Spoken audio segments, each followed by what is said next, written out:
Cinema ఇండస్ట్రీలో ప్రతి హీరోకి ఒక స్టైల్ ఉంది. వాళ్ళు ఎలాంటి సినిమాలు చేసినా తమ స్టైల్ని మాత్రం మిస్ అవ్వకుండా చూసుకుంటారు. నందమూరి బాలకృష్ణకి మాస్లో విపరీతమైన ఫ్యాన్ ఫాలోయింగ్ ఉంది. ఆయన పంచ్ డైలాగులకు, ఆయన చేసే ఫైట్లకు జనం నీరాజనం పడుతూ ఉంటారు. ఇక ఇలాంటి క్రమంలోనే బాలయ్య గత కొంతకాలం నుంచి వరుస సక్సెస్లు సాధిస్తున్నారు. ఇప్పటికే 4 విజయాలతో మంచి ఊపు మీదున్న ఆయన ఇప్పుడు మరో బోయపాటి డైరెక్షన్లో చేస్తున్న అఖండ 2 సినిమాతో మరోసారి బ్లాక్ బస్టర్ సక్సెస్ని తన ఖాతాలో వేసుకోవాలనే ప్రయత్నం చేస్తున్నాడు. ఇక ఇప్పటికే ఈ సినిమా సెప్టెంబర్ 25వ తేదీ రిలీజ్ అవుతుంది అంటూ మేకర్స్ అనౌన్స్ చేసినప్పటికీ కొన్ని టెక్నికల్ కారణాల వల్ల ఈ సినిమా పోస్ట్ పోన్ చేసినట్టుగా మేకర్స్ క్లారిటీ ఇచ్చారు.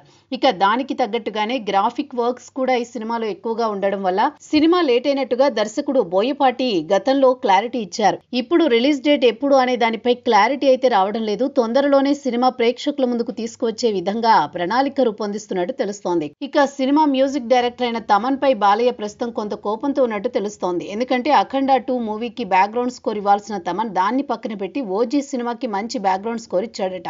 ఆ సినిమా కోసం అఖండ 2 సినిమాకి ఇవ్వాల్సిన మ్యూజిక్ ను పోస్ట్ పోన్ చేశాడనే కోపంతో బాలయ్య ఉన్నాడట.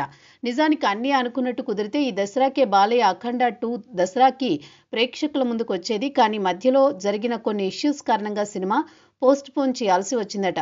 తమన్ సైతం తన బ్యాక్గ్రౌండ్ స్కోర్ని ఇవ్వడంలో చాలా వరకు లేట్ చేశారని, అందువల్లే సినిమా లేట్ అవుతుందంటూ బాలయ్య గతంలో కొన్ని కామెంట్స్ చేశాడు. మరి వీళ్ళిద్దరి మధ్య ఇప్పుడు పెద్దగా సన్నిహిత సంబంధాలైతే లేవని కొంతమంది కామెంట్స్ చేస్తున్నారు. బాలయ్య సినిమాలకు మంచి మ్యూజిక్ని అందించి నందమూరి తమన్గా మంచి పాపులారిటీ సంపాదించుకున్నాడు. మరి అలాంటి తమన్ ఇప్పుడు బాలయ్య బాబుకి దూరం అవుతున్నాడా అనే ప్రశ్నలు కూడా తలెత్తుతున్నాయి.